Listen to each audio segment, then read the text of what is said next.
Olá, gente, tudo bem com vocês? Sejam bem-vindos a mais um episódio do CNPJ Cast, o podcast das CNPJs.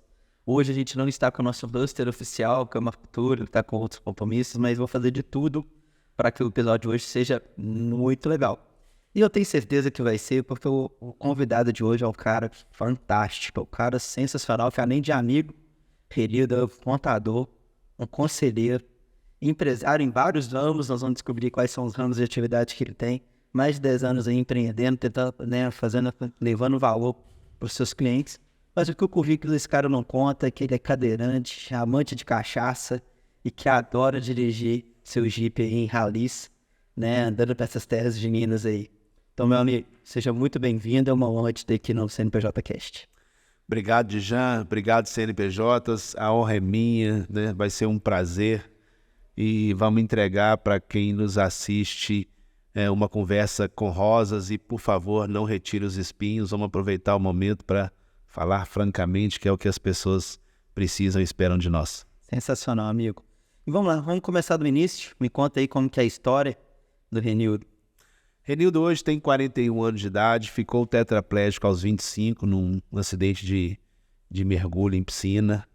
E essa semana nós nos aproximamos do dia de comemoração da luta das pessoas com deficiência. Ontem nós perdemos uma pessoa famosa por mergulho em piscina, o que traz luz a esse assunto, né? Nós estamos entrando no verão agora e eu sou capaz de dizer que no verão mergulho em água rasa, cachoeira, lagoa, piscina deve ser um dos maiores causadores de lesão, de tetraplegia ou de paraplegia. Então, fica aqui já de pronto o conselho para que aqueles que vão fazer uso de água, que façam com moderação, a mesma moderação que eu não tive quando me acidentei anos atrás.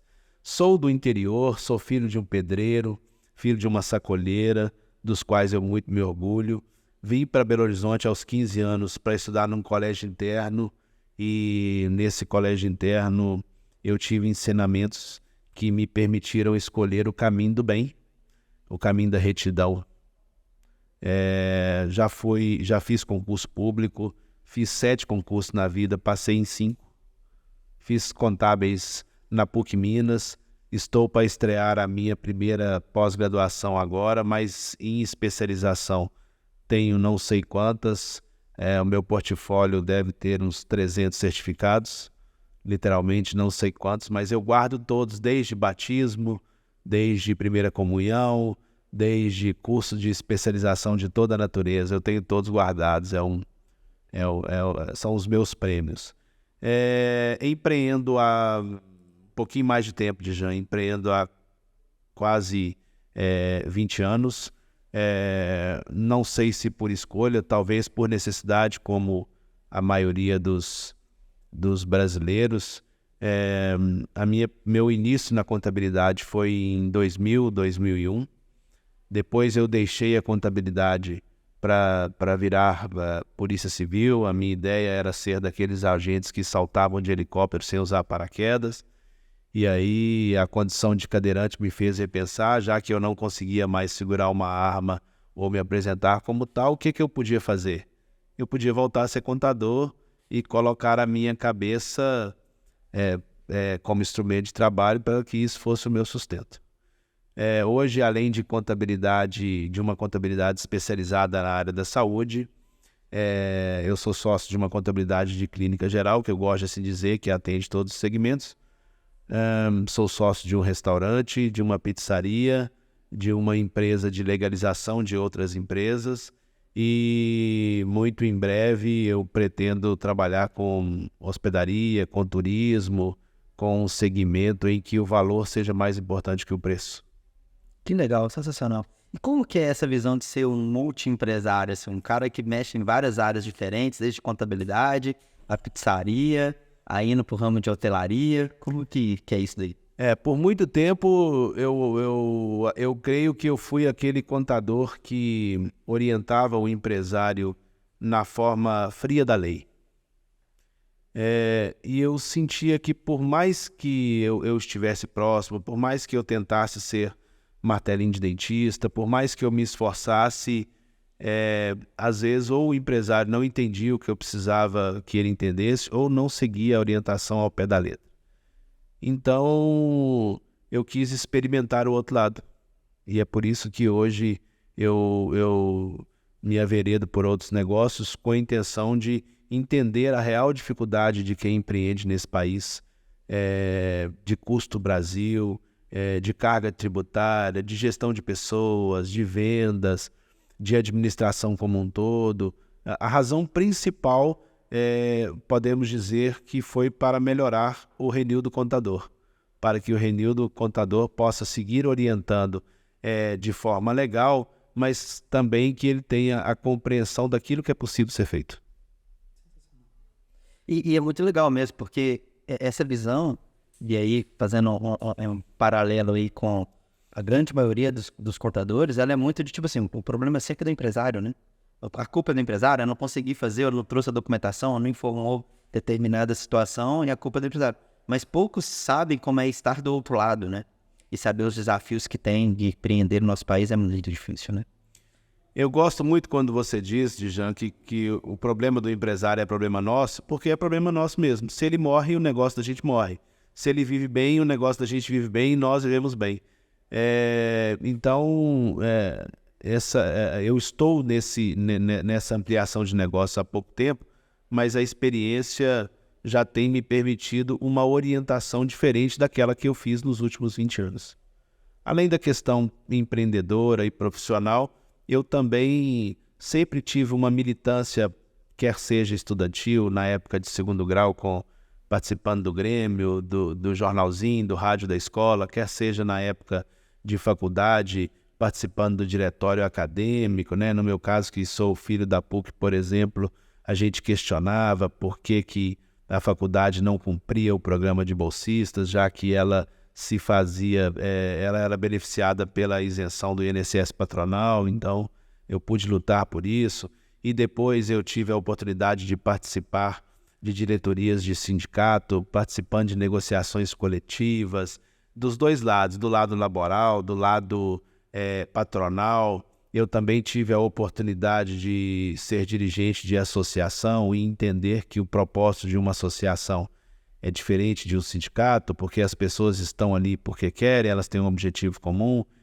Hoje sou conselheiro do Conselho Regional de Contabilidade de Minas Gerais até 2025 e estou vice-presidente de registro deste mesmo órgão, onde sigo a minha luta por um interesse que é de classe.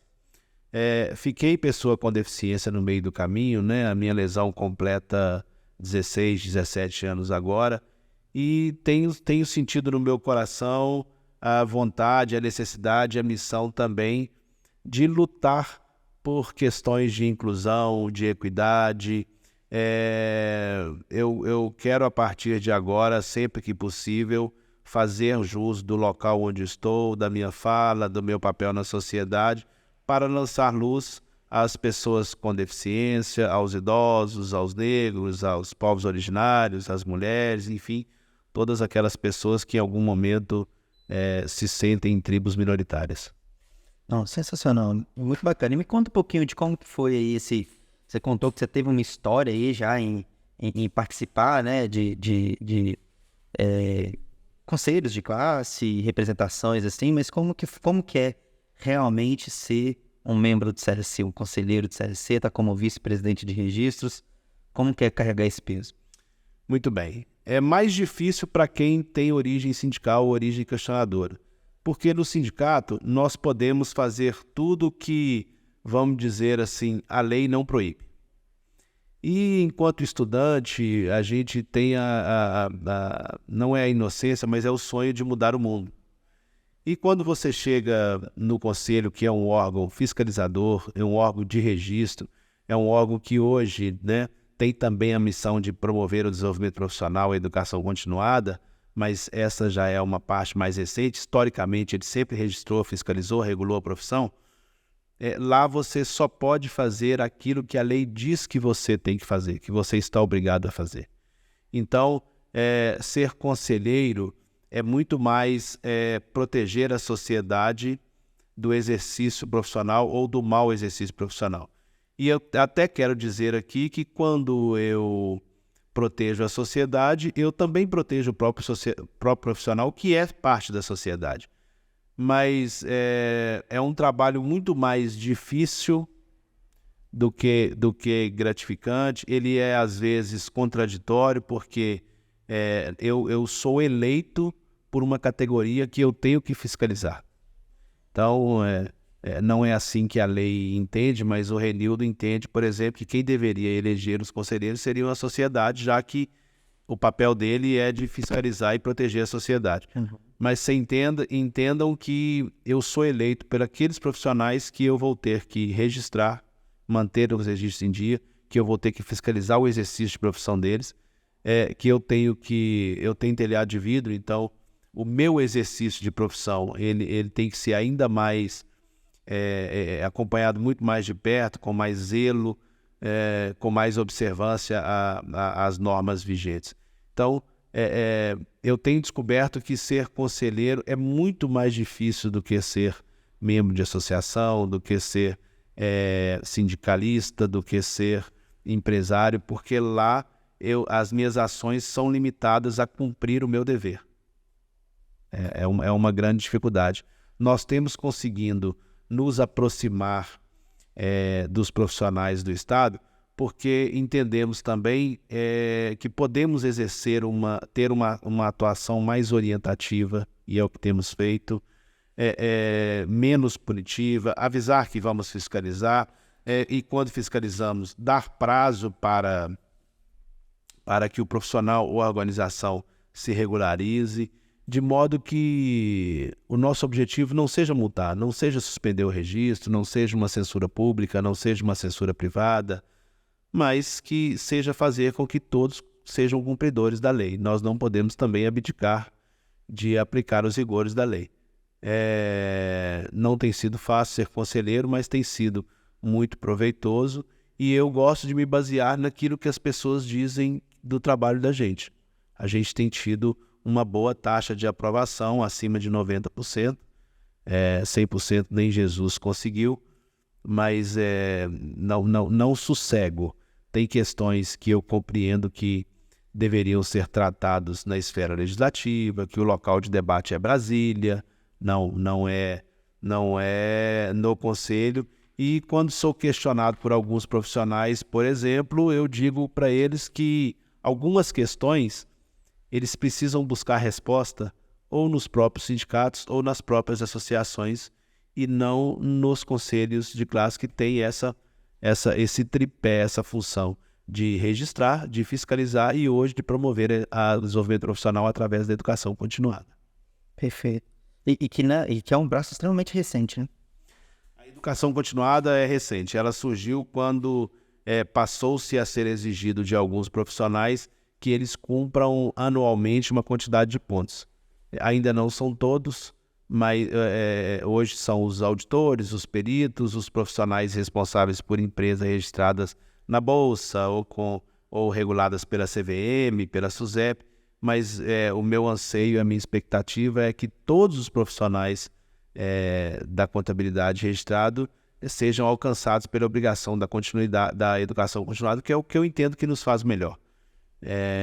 Educação é constante em outras áreas também, mas eu posso dizer da contabilidade, né?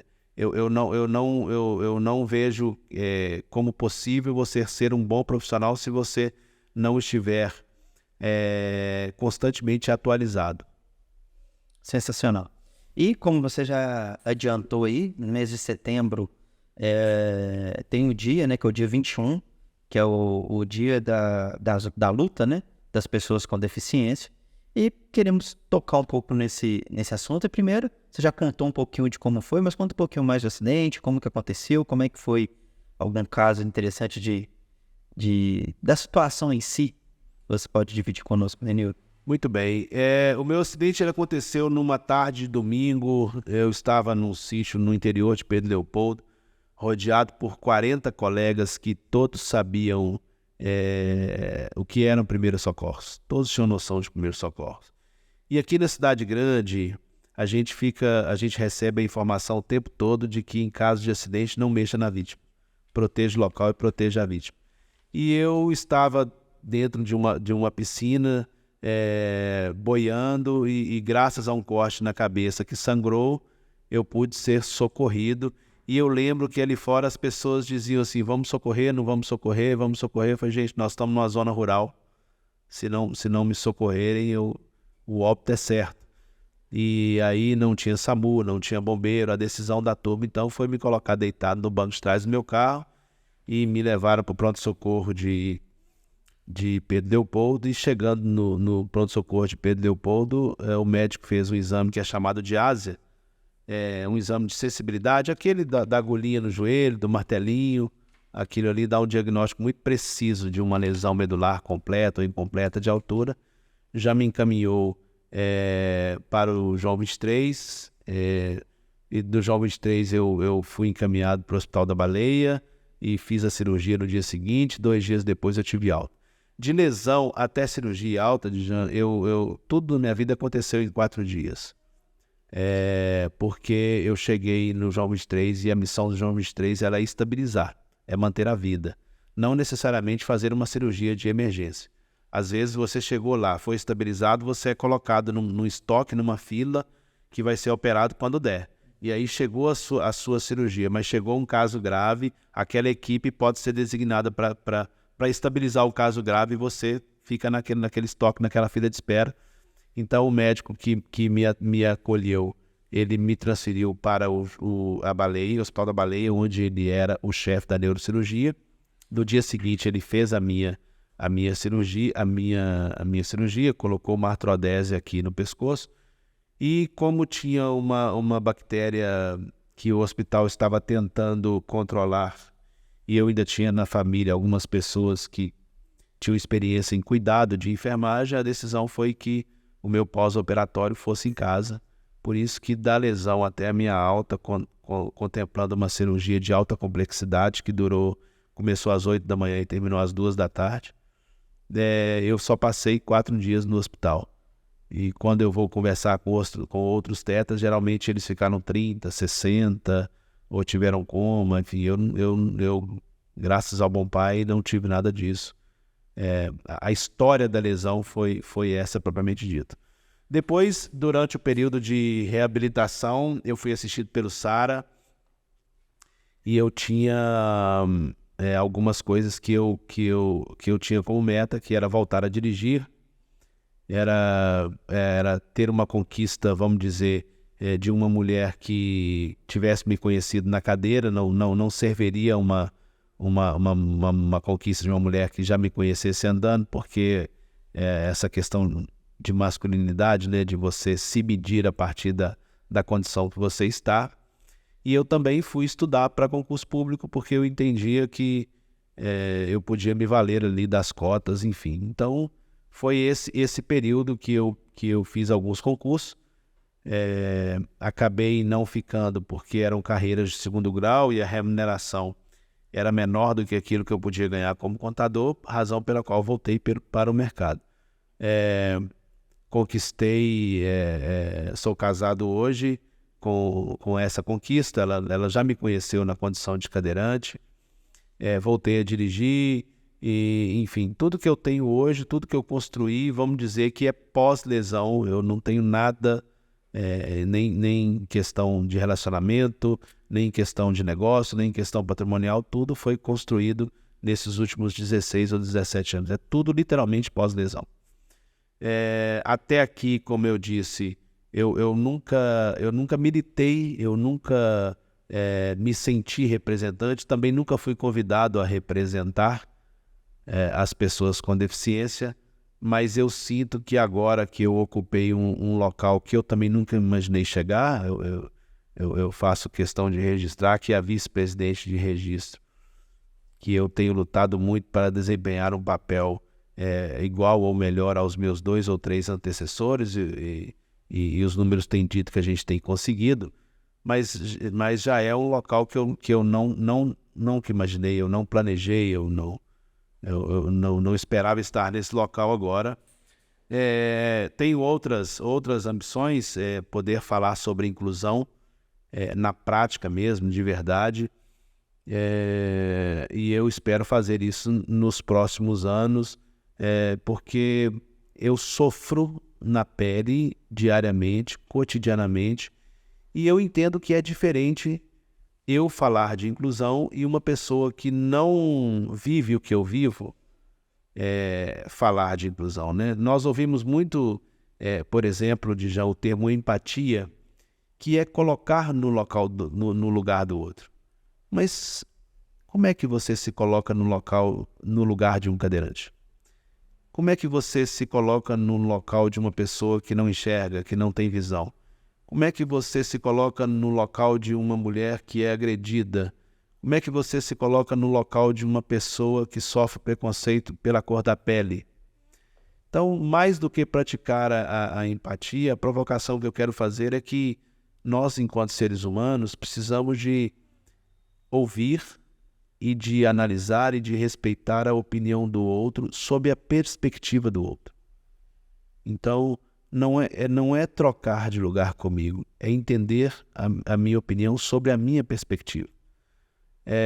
A ONU tem um conceito muito interessante sobre deficiência, e ela diz que a deficiência é o resultado da interação da pessoa com alguma limitação com o meio. É quase que utópico, mas ela quer dizer que não sou eu que sou deficiente. O meio em que eu vivo, os preconceitos que eu sofro, as barreiras, principalmente, Marcelo Dijan, atitudinais. A forma como as pessoas lidam com a minha necessidade especial para alguma condição de equidade, de poder competir em igualdade de condições, em dar o meu melhor, desde que eu não tenha que subir um degrau ou que eu tenha que subir uma escada, porque eu fiquei impossibilitado de fazê-lo pelo meio físico, não pela minha capacidade cognitiva, não pelo meu preparo, enfim. Então, poderíamos falar sobre questões de inclusão. Será mesmo que quando uma empresa procura uma pessoa com deficiência para cumprir cotas, será mesmo que somente no subemprego essas pessoas com deficiências seriam capazes de dar o melhor? Nós temos visto que empresas com melhores resultados, elas têm inclusive diretorias diversas. Quer dizer, se a presença da diversidade nas diretorias fazem bem aos negócios, por que não fariam bem se estivessem em todos os campos, né? A gente vê as empresas sofrendo com turnover, nós vemos as empresas sofrendo com busca por profissionais, mas será que elas estão lançando esse olhar para a inclusão efetiva da pessoa com deficiência? Porque a pessoa com deficiência no ambiente de trabalho, ela torna o ambiente mais humano. Ela traz uma perspectiva diferente. E eu digo para os empresários ou para as pessoas que vão lidar com as pessoas com deficiência, que as pessoas com deficiência, elas não nasceram no dia anterior à contratação, elas têm uma história de vida. Então, ao contratar, ao lidar, pergunte para a pessoa qual que é o meio que ela precisa, qual que é o instrumento que ela precisa, qual que é a tecnologia assistiva que ela precisa, qual que é o comportamento que ela precisa. Ela vai saber dizer. Não tome a decisão por aquela pessoa, porque a chance de você cometer um erro na tentativa de ajudar é muito grande. Eu, por exemplo, sou cadeirante. Sempre que eu entro no elevador, eu tenho que tentar virar de costas e colocar o apoio da minha cadeira de costas para o elevador, porque todo mundo que entra no elevador olha para a minha cadeira e acha que é uma bengala. A pessoa está cansada, ela apoia na cadeira e a cadeira faz assim, e é extremamente desconfortável. Há uns anos atrás, eu estava numa esquina e estava garoando. E eu parei bem numa esquina entre duas placas de sinalização, num local que eu achava que eu não ia atrapalhar ninguém. Esqueci de travar os freios da cadeira e fiquei olhando para cima, recebendo aquela garoa. E eu acho que quem passava e olhava ficava assim, coitado do aleijado, do cadeirante, da pessoa tá ali sofrendo, esperando Deus ajudar. E uma senhora muito gentil pegou a minha cadeira e me puxou para debaixo de uma marquise e falou comigo: salvei sua vida, né, filho? O que você quer agora? Eu falei assim: meu senhor, eu quero voltar para lá porque eu estava lá por causa da garoa. Eu tava querendo tomar uma chuvinha. Eu tava querendo tomar uma chuva, Frescar um pouquinho. mas na percepção da pessoa, eu tava ali esperando que alguém me ajudasse. Eu só queria que a chuva aumentasse, que ela não parasse. Esse ponto que você tá trazendo é muito da pessoa ter humildade de aprender, né? De aprender, de aceitar, de perguntar primeiro, né? Como é que o ceguinho conta nas piadas dele nos podcasts que as pessoas chegam para os cegos e gritam. Né? Quer dizer, a pessoa só é cega, mas geralmente ela não necessariamente ela é cega e surda. Ela pode conversar baixo que ela vai entender.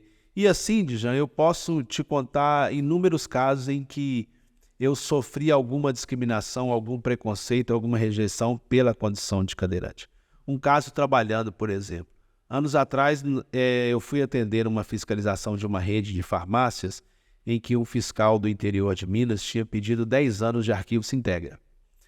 E eu não achava natural a exigência de 10 anos, eu entendia que ele devia pedir 5 anos. Mas o que me incomodava era o prazo, 20 dias para atender a fiscalização. Então eu mandei e-mail para aquela administração e pedindo a dilação do prazo, foi negado. Eu liguei e eles negaram, então eu resolvi ir. Quando eu cheguei na cidade de Conselheiro Lafayette, a administração fazendária ficava no segundo andar de um imóvel muito antigo que não tinha elevador, era possível chegar lá. Então eu pedi a um contribuinte que estava subindo a escada para falar lá em cima que tinha uma pessoa lá embaixo que queria ser atendida. Aí veio um atendente do guichê, alguém da recepção, e para me atender. E aí eu falei assim, olha, eu quero protocolar esse pedido de prazo, mas eu gostaria de conversar com esse auditor, porque eu sei que se eu estivesse lá em cima eu falaria com ele. A pessoa, deixa eu levar? Eu falei, não, eu faço questão que ele me atenda. Então, já que eu não posso subir, eu peço que ele desça aqui na calçada. E ele o fez. E quando ele chegou perto de mim, ele entendeu que eu não podia subir, que não tinha nada que ele podia fazer para me receber.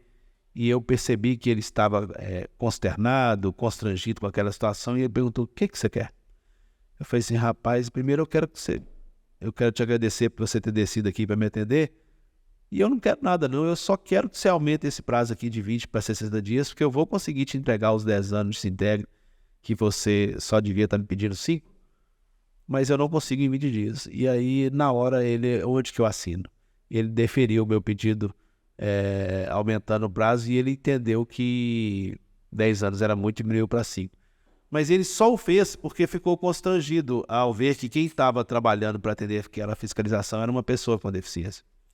Outro caso interessante, quando eu fui fazer o primeiro certificado digital, eu estava acompanhado de um colega e por 2 ou 3 ou 4 vezes o agente certificador pediu para que eu anotasse a senha. E eu disse que eu não ia anotar, era uma senha padrão que eu não ia esquecer. A pessoa então virou para o meu amigo que estava me acompanhando e falou, você pode anotar a senha dele para que ele não esqueça? E foi uma situação muito constrangedora, eu já tinha pago pelo certificado, já tinha assinado o termo de consentimento com aquelas regras todas, se perder a senha, perder o certificado, que não pode transferir para alguém. E aí eu pedi o meu colega para esperar lá fora. E eu falei com a atendente, e agora? Como é que nós vamos fazer? Você vai pedir quem para anotar a minha senha, né? A minha limitação ela é de locomoção, a parte cognitiva, até que se prove o contrário, ela ainda está intacta. Uma outra situação também que foi embaraçosa e foi constrangedora, eu fui tirar a carteira de habilitação pela segunda vez, e o Detran de Minas Gerais ele tem uma comissão especial. E aí, quando você entende por especial, ela só trata de habilitação de pessoas com deficiência, de habilitações especiais. Pressupõe que são pessoas preparadas, treinadas, com habilidades para tratar, né? Eu estava nesse dia com um amigo que é muito comediante, gosta de fazer piada de tudo, e eu já tinha dito para ele que se eles tentassem comunicar com ele, que ele deixasse eu falar. E nós entramos, e enquanto ele me deixou no guichê ali e foi sentar, a atendente começou a falar para ele tudo que eu tinha que fazer. Que eu tinha que fazer um exame especial, um teste no simulador de força. E aí, na primeira oportunidade que ela deu para ele, ele fez um gesto para ela que ele não ouvia, que ele era um deficiente auditivo, que ela tinha que falar para mim, né? E aí eu falei com ela assim, tá tudo certo, né? Começa de novo. Ele é só a pessoa ele é só a mula, só empurra a cadeira. E o habilitado aqui, o habilitando sou eu.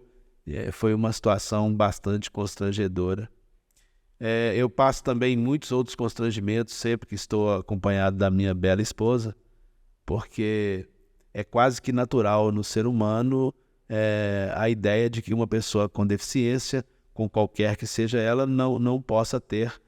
Primeiro que não possa ser nem casado, é como se fôssemos animais assexuados. Segundo que se somos casados, a outra parte não pode ser bonita segundo os padrões de beleza, e ela atende os padrões atuais de beleza, então constantemente nós ouvimos murmurinhos, por exemplo, se ela só está comigo pelo dinheiro, e aí eu sou pobre, então não é por isso. Mas quanto que eu... Você tem certeza que não? Mas quanto que eu pago por aquele serviço de acompanhante? Então ela, inclusive, já foi assediada no sentido de, se ele, que é uma pessoa com deficiência, pode te dar prazer, imagina eu que não sou. E eu poderia discorrer aqui sobre essas situações embaraçosas e constrangedoras, mas dizendo que tanto isso está impregnado nas pessoas. Por que eu sei que está impregnado? Como eu sofri lesão aos 25 anos, né? Eu vou te falar que eu nunca ouvi da minha família, dos meus pais, tá, que eu não podia estacionar numa rampa. Eu nunca ouvi das escolas que eu estudei, a questão da inclusão, a questão do não bullying, a questão do não capacitismo. Eu nunca recebi nas igrejas que eu participei essa educação. Então, provavelmente, eu parei na frente de uma rampa muitas vezes na vida. Eu quero dizer que eu devo ter feito essa falta de cortesia, essa falta de respeito, essa falta de educação, até porque eu acho que eu não fui preparado para isso. Então eu entendo que muitas pessoas não são preparadas, mas outras que realmente são mal educadas, são ignorantes, são desrespeitosas, e é um ponto que precisa sempre ser observado. Sensacional. E pensando agora no empreendedorismo mesmo, como é empreender sendo cadeirante, tendo a deficiência? Você já contou alguns casos específicos, mas pensando no empreendedorismo mesmo, quais são os maiores desafios, talvez, ou oportunidades que também tem? Eu gosto de um trecho de rap que diz que a pessoa negra ela tem que ser 2 vezes melhor. E isso se aplica a um cadeirante, isso se aplica às pessoas com deficiência. Eu tenho que ser melhor do que a média. Eu tenho que provar para o time que trabalha comigo, para o cliente que eu atendo, que a minha condição de cadeirante ela não é limitante. Eu tenho que provar que eu sou capaz, que eu sou competente. É sim, culturalmente um obstáculo. Eu percebo, eu sinto, eu entendo que é mais difícil. Não que seria mais fácil empreender se eu não fosse cadeirante, porque pode ser também que eu não me preparasse tanto. Mas eu me preparo e eu percebo, Djan, em algumas vezes que a pessoa assusta, por exemplo, ela só trata comigo por telefone, por e-mail, né? Hoje é mais difícil porque eu sou uma pessoa politicamente exposta, estou nas redes sociais e quem acessa vê que eu sou um cadeirante. Mas quando isso não acontecia, ou quando a pessoa não tem acesso às redes sociais, e aí ela já foi atendida por mim e depois ela descobre que eu sou cadeirante, ela fica positivamente surpresa. É como se uma pessoa com deficiência não pudesse ser competente. Eu percebo isso na fala, no olhar, no encantamento, na proximidade. Então, existe mais esse dificultador, né? O Renildo empreendedor, ele sofre todos os percalços e obstáculos que o Djan empreendedor sofre, mais o preconceito contra a pessoa com deficiência. Tem sempre aquele plus, né? Tem sempre. Por isso eu digo que eu preciso de ser 2 vezes melhor para jogar o jogo em igualdade de condições. E pensando nesse viés ainda empresarial, o que você acha que as empresas precisam se desenvolverem para ter um braço talvez ali de consciência maior ou de, né, processo mesmo institucional para ajudar a gente a fazer esse processo educacional da sociedade? Tá. Eu acredito na educação, Nijan. E aqui, já fazendo uma meia-culpa, eu acredito que pessoas que sofrem qualquer tipo de preconceito ou discriminação ou resistência ou obstáculo, quando elas alcançam algum lugar, elas têm que botar a boca no trombone, elas têm que falar sobre. E é por isso que eu tenho sido tocado e o meu coração tem mandado eu fazer isso a partir de agora, né? Eu alcancei algum lugar ao sol e eu tenho sentido a necessidade de lançar à luz aqueles que estão à margem, aqueles que estão no escuro. A questão que para mim é mais importante, e eu acho que isso vai mudar de necessidade para necessidade, limitação para limitação, deficiência para deficiência, mas para mim o mais importante é a questão atitudinal. É não esquecer que empresa é sobre pessoas. É gente cuidando de gente. Que cliente é gente, que funcionário é gente, que fornecedor é gente. Pessoa com deficiência é gente. Então é sempre sobre gente. É sempre sobre pessoas. Se tirarmos a barreira atitudinal, as outras barreiras, as barreiras físicas, as barreiras de preconceito, as barreiras culturais, elas vão cair ou serão diminuídas, porque é a atitude, né? Não é, olha, quando eu estou dentro de um ambiente, dentro de uma escola, dentro de um prédio, dentro de um shopping, dentro de um Mineirão, quando eu estou no local público, todo mundo quer ajudar. Sabe por quê? Porque tem alguém observando. Mas quando eu estou sozinho, quando a pessoa está com pressa, ela não quer ajudar. Ela quer cuidar da necessidade principal dela, do umbigo dela, da razão porque ela está com pressa. Mas se ela perceber que tem alguém olhando, ela para ajudar. Perceba que é uma questão atitudinal mesmo. É você fazer um bem ao próximo, né? O mandamento de Jesus Cristo, que é amar ao próximo ao ti mesmo, que é o mais difícil de todos. E quando a gente cumpre esse, obrigatoriamente a gente cumpre os outros 9, porque esse é o difícil. Assim, eu sei que nem tudo que é necessário vai ser feito. Se eu posso deixar um recado, é que as pessoas mudem a atitude, respeitando a opinião e a necessidade, e entendendo de que quando elas incluem a pessoa com deficiência, elas melhoram a cultura, elas preparam as empresas, os negócios, os produtos, por exemplo, para atender as pessoas idosas, e os idosos estão aumentando, né? Se você me perguntar se eu percebo que eu sou bem aceito num restaurante, que o cinema é adaptado, que o teatro é adaptado, que o show é adaptado, eu vou te dizer que não. Eu vou te dizer que alguns locais entenderam que o meu R$1 vale tanto quanto o seu R$1. É uma relação puramente de consumo. Por que eu te digo isso? Eu chego num shopping, eu chego num restaurante, até tem um banheiro adaptado, mas ele está ocupado pela mobília de limpeza. Ele está em manutenção, ele virou depósito, ele só está ali para inglês ver. Talvez só para tirar o varal, só. Ele não está ali como uma preocupação genuína humana. O problema continua sendo atitudinal. Eu instalo o elevador, mas eu não dou a ele a manutenção adequada. A pessoa chega para usar e não consegue utilizar. Perceba que o problema não é de instalação física, é de atitude. É de acompanhamento, é de fazer aquele equipamento funcionar. É fazer aquele equipamento ficar apto a ser utilizado no momento que é necessário. Porque aí eu consigo, por exemplo, locomover sem precisar de alguém. Aí eu não sou constrangido, aí eu não sou limitado. Aí o conceito da ONU faz sentido. Entendi. Quando a ONU vai dizer que a deficiência é o resultado da interação do ambiente ou do local com a minha limitação. E não eu sou necessariamente a deficiência, eu sou o problema. O problema é que se eu tenho limitação, eu não consigo me interagir com o ambiente. Um ponto, assim, muito legal. E você colocando, Renedo, me veio aqui uma visão que eu quero te fazer uma pergunta até para aprendizado nosso, CNPJs. Porque a gente vem já há algum tempo focando muito e tentando construir uma visão de experiência do cliente muito grande. E aí, querendo ou não, acho que talvez todo start de qualquer projeto ele acaba pensando no público macro. Então, a gente, como que nós vamos melhorar a experiência dos nossos clientes? Então, a gente vai desenvolver um projeto, uma jornada, as etapas que têm que ser cumpridas e você trazendo esse ponto, eu achei sensacional. Pô, como que realmente a gente consegue ter essa visão de experiência do cliente, mas realmente adequando para todos os tipos de clientes.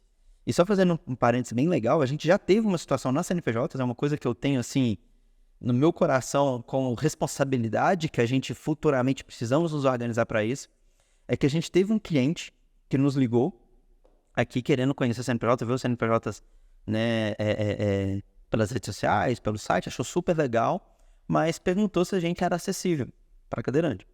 E a gente não era, você entrou pela garagem, você sabe, uma coisa que nós queremos nos desenvolver para isso. E aí a gente, deu aquele estalo de realmente, nossa, nós não somos, até porque a gente hoje consegue trabalhar 100% digital.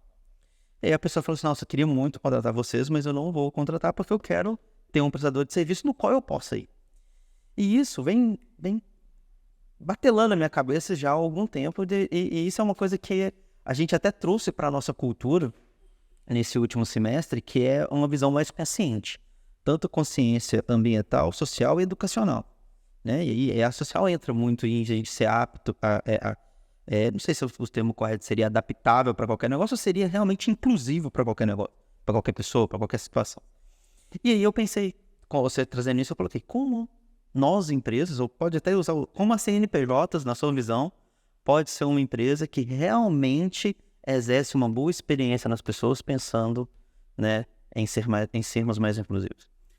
Bom, primeiro que a CNPJ já quebrou a barreira atitudinal. É a terceira vez que eu venho aqui e, embora seja um local de difícil acessibilidade para um cadeirante, isso nunca me impediu de entrar e de transitar. Então, a barreira atitudinal não existe. A barreira física, e aí eu só fico confortável para falar sobre questões de acessibilidade, quando a gente vai para outras deficiências, como eu não as vivo, eu não consigo falar por elas, mas eu vou te responder de forma bem genérica, que é sempre perguntando. É sempre perguntando para aquela pessoa o que ela precisa. Então, mais do que um banheiro que tenha 2x2, que siga uma norma da BNT, eu preciso de conseguir entrar no banheiro. E quando eu entrar, ele tem que estar funcionando. Então, não é o tamanho, é a funcionalidade. Quando o Mineirão antigo, antes da reforma, porque hoje tem vidro na frente, antes o Mineirão antigo ele tinha um local reservado para cadeirantes. Lá só ficavam cadeirantes, nem acompanhante ficava. A gente chamava carinhosamente de chiqueirinho. E esse local, ele tinha um guarda-veio, guarda-corpo.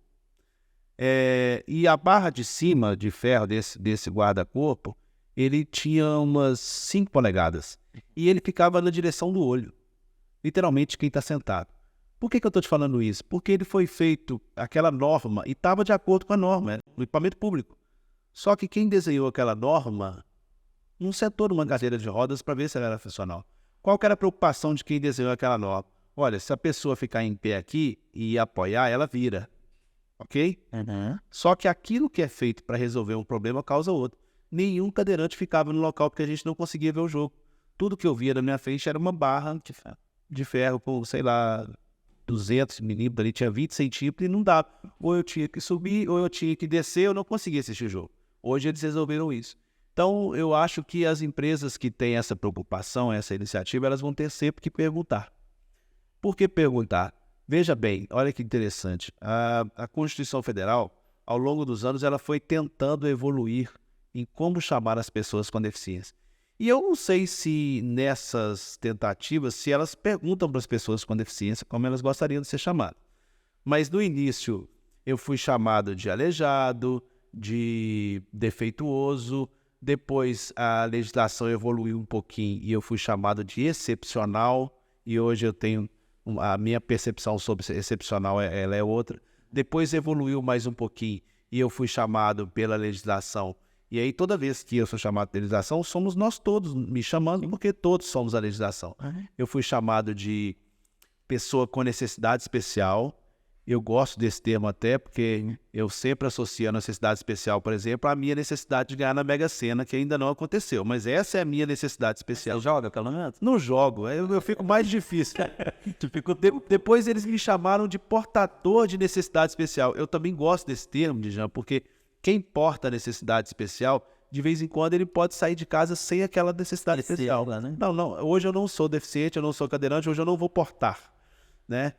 E depois passou a me chamar de pessoa com deficiência, é um termo menos agressivo, mas se um dia a ONU me perguntar, se um dia o legislador me perguntar como eu gostaria de ser chamado, eu vou falar assim, que eu gostaria de ser chamado só de pessoa. Só de Renildo mesmo. Só de Renildo.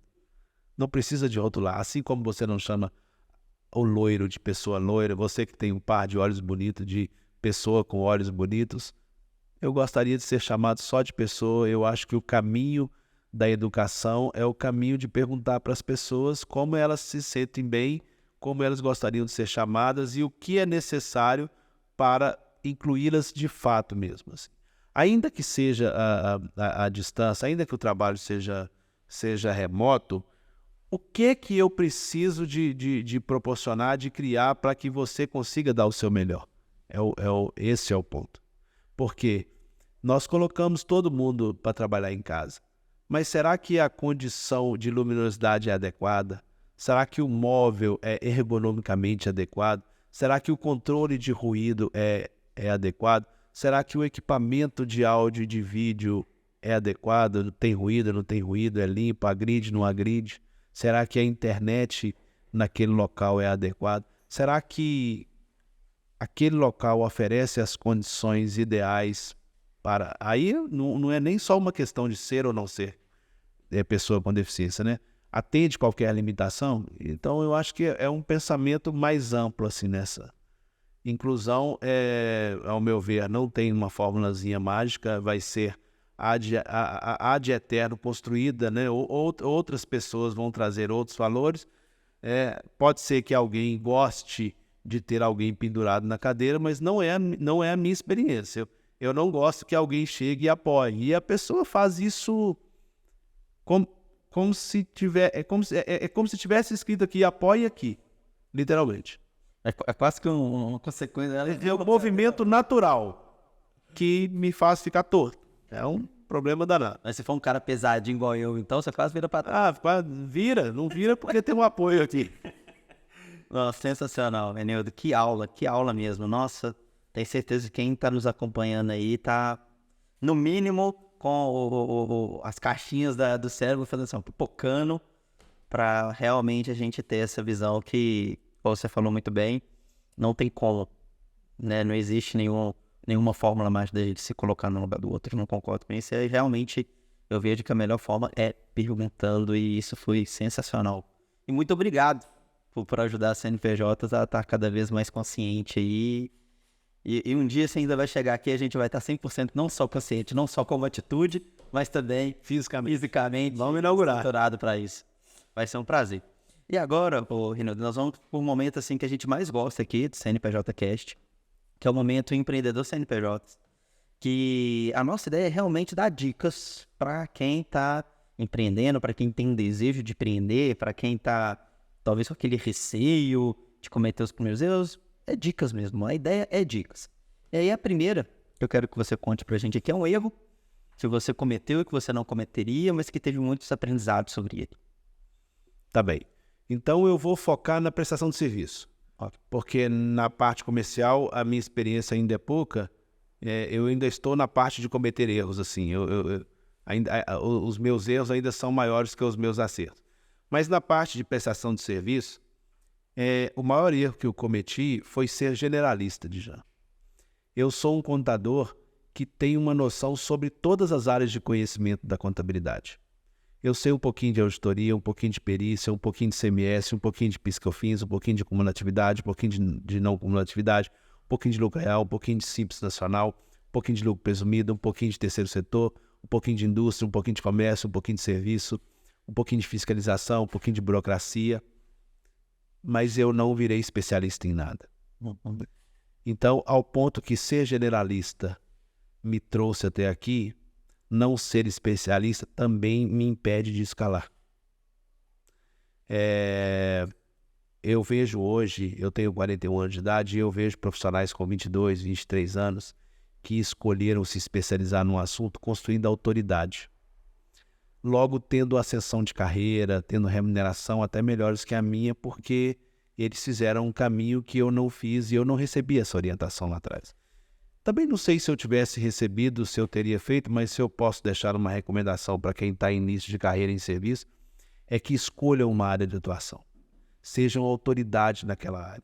Sejam tão boas que quando alguém lembrar daquela área ou tiver um problema, a pessoa vai lembrar de você. E não precisa de ser ICMS, que tem 400 páginas, não. Pode ser ISS, que tem 20. Pode ser MEI, pode ser Simples Nacional, ou pode ser lucro real, mas enfim. Sejam autoridades, sejam o melhor naquela área de conhecimento.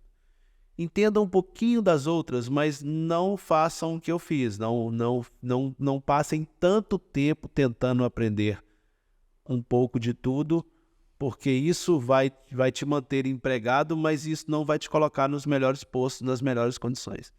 Eu acho que para construir autoridade você tem que especializar, e a especialização ela te permite escalar, principalmente com a sobra, com valores mais achatados hoje, com lucratividade diminuída. Se você atende um nicho, se você verticaliza, se você atende um segmento, você consegue fazer mais com menos, porque as perguntas que vão chegar para você, elas são mais dos mesmos, só mudaram os atores que fizeram a pergunta. Mas você tem aquela resposta na ponta da língua, seu prazo de resposta é diminuído. Imagina que você, por exemplo, trabalha com departamento pessoal e você tem uma carteira com 30 convenções coletivas diferentes, um exemplo prático. Para você dar uma resposta, se a resposta está baseada na CLT, ótimo, papo 1. Mas se você precisa de parar para ler qualquer uma daquelas 37 convenções coletivas para saber se tem um prêmio, se tem uma condição diferente de férias, se tem uma condição diferente de horário, se tem banco de horas, se não tem... você gasta mais tempo, e tempo é o que a gente tem de mais valioso. Por isso, eu tenho comigo que o meu maior erro foi ter passado a minha vida tentando ser Severino, tentando ser o contador mais genérico possível. Isso me trouxe até aqui, mas hoje isso tem sido, tem também sido o que tem me travado e que não tem permitido com que eu cresça na mesma velocidade que outros negócios têm crescido, porque falta a mim uma especialização, uma área de conhecimento em que eu possa dizer que eu sou autoridade. Se você quiser debater sobre aquele assunto comigo, você vai ter que estar bem preparado para que o debate, no debate, seu desempenho seja melhor que o meu. Então, ao ponto que ser Severino, saber um pouco de tudo me trouxe até aqui, também está me travando aqui, não permite que eu alce outros voos, porque me falta essa autoridade em alguma área específica de conhecimento, e na contabilidade as áreas de conhecimento são amplas demais. Amplas demais. Não, assim, sensacional, e isso é um ponto que muitas pessoas me perguntam, né, se devem nichar ou não. E as CNPJs, né, por ser uma empresa, né, mais antiga, nós estamos aí para completar 43 anos, a gente não tem como nem pensar nisso, né? Mas se eu tivesse que abrir um negócio hoje, eu também começaria a nichar. Específico, especializado em determinado segmento, eu concordo 100% com isso que você disse. Como a CNPJ não tem como, hoje é muito difícil, a gente decidiu, né, criar uma segmentação própria, que é o perfil do cliente. Então a gente foca naqueles clientes que querem se organizar. Então esse é, de certa forma, o nicho, entre aspas, de atuação das CNPJs, mas que é muito mais genérico do que realmente, igual você falou que o seu escritório hoje é focado na área de saúde, né? E eu acho que isso realmente é uma dica tanto para quem está começando, e eu faria o mesmo também. Em 4 meses, Dijan, ou 5 meses, a nossa vertical da saúde, ela literalmente cresceu 100% ao mês, ao ponto que a clínica geral nasceu de um tamanho e lá ficou. Uhum. E hoje quem me sustenta é a clínica geral, mas dela eu uso recursos para vertical. Sim. É o meu capital de giro. mas eu imagino que num espaço curto de tempo, o jogo vira até o ponto de eu não ter mais que ter uma clínica geral, ou de eu literalmente apartar e entender que a clínica geral vai ser um negócio para atender o meu relacionamento pessoal, as pessoas que confiam em mim, aquelas que eu quero atender, mas que não são da área da saúde, ou as que eu faço questão de atender, porque são pessoas que confiaram em mim a vida inteira, são pessoas com quem eu quero manter relacionamento, mas o esforço de venda, de planejamento, o olhar vai ser sobre a vertical da saúde. Sensacional, que dica. E agora o segundo ponto é justamente isso. Qual dica, qual ponto que você colocaria aí para quem empreendeu, já está empreendendo, né, que hoje com a sua experiência vai falar assim, faça isso que a chance de dar certo é muito grande. Bom, no item anterior, se eu não conseguir responder essa parte, eu vou tentar dar mais uma ajuda, que é o seguinte. Não passe muito tempo, não dedique muito tempo a organizar para depois crescer. Cresça desorganizado. Crescer dói. Dói. E dói com organização ou sem desorganização. Só que quando você está crescendo, o recurso entra para organizar. E se você passa a vida inteira só organizando e não cresce, na verdade você está morrendo. Então, entenda que o crescimento dói, foque na venda, foque no caixa. O caixa é o senhor da razão de qualquer negócio.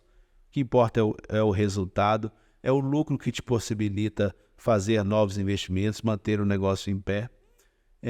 Cresça e se organize, cresça e se organize, cresça e se organize, não faça o inverso.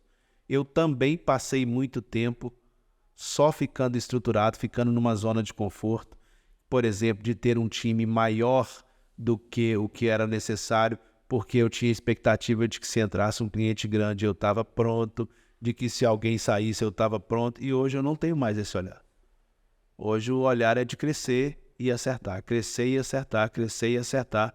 É assim que a gente escala, e é mais uma dica que eu vou dar, que eu deixo aqui, é de que vivam constantemente fora da zona de conforto. Eu até estou buscando a minha, assim, eu ainda não encontrei, mas estou nadando numa região muito desconfortável. Eu brinco que zona de conforto é igual uma banheira de bosta. Né? Se você tá na banheira de bosta, quanto mais quietinho você fica, menos fedor você vai sentir. Porque vai feder menos. Mas você tá dentro da banheira de bosta. Você continua ali. Agora, se você quiser realmente sair, você vai ter que se mexer, vai ter que levantar, vai ter que sair, fedor vai subir.